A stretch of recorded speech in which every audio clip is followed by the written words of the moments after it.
One of the point of contention with my husband and I prior to our marriage was what church to attend, and we were attending a more Pentecostal modern church, and I grew up in more of like a Baptist Anglican background where everything we did was very biblical centered.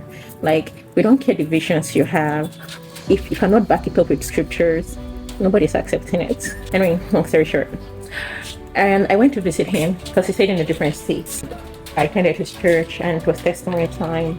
Everyone's testimony was about material things, promotions, money, contracts, cars, houses, lands, visitors. That's what everyone was talking about, right?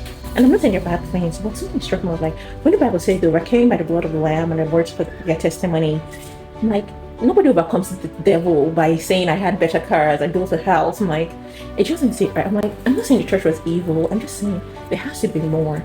And I remember going back to my state, and then there was a crossover service, and even children came to give testimony, and the testimonies were about boldness to preach the gospel. I got boldness to preach the gospel to my friend. One was like, oh, I had a deeper conviction about Christ. I know I was a Christian because my parents were Christian, but now I've given my life to Christ personally.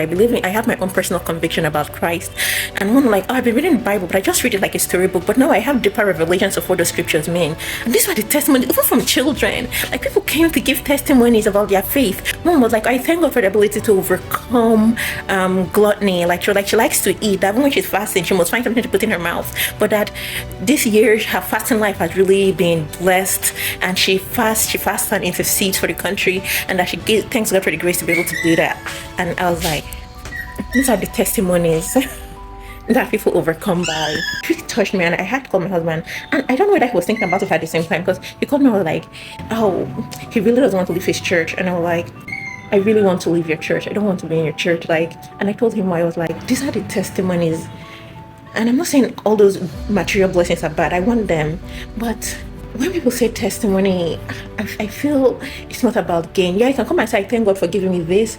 But your testimony, you overcome by the blood of the Lamb and your testimony. I just felt I wanted a church that was very Christ grounded, because sometimes you treat the church like, what do you call it, like some Ponzi scheme you get, where you put in money, you bring in more people, and then God blesses you with material things, you get more money. And I'm like, there has to be more. And eventually my husband agreed with me, and we found a church that was similar to that in his state, because I had to leave my state, of course.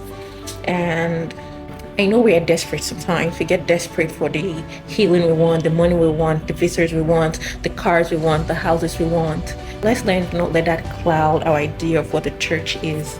And while we trust God for all of that, there are deeper testimonies than the money or car or house you got. And I hope we come to understand that.